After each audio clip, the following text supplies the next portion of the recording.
for my critique of this article, the very first thing I want to mention is that the results were unclear to me. It was kind of hard for me to get a clear picture of the results when reading about them.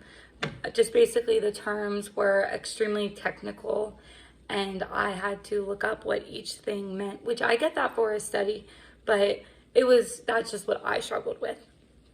And one thing that I think could have made the study stronger would be to have more participants within the study. There was only 345 students. So I think maybe a little bit more would have made it a more reliable study. And they mentioned that in the article too, of having more students. So some missing details. The article that wrote the study didn't really describe how the students answered the questions, whether it was done on computers, so like electronically, or using paper or pencil.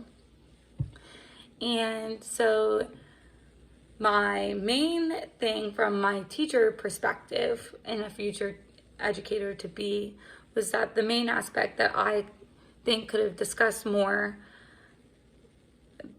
to make the study more useful was how the actual results could be used to inform instruction and how it really impacts the learning environment and student success. So the article didn't really go into detail about what the results meant for classroom instruction and how it impacts how the teacher should frame the classroom environment.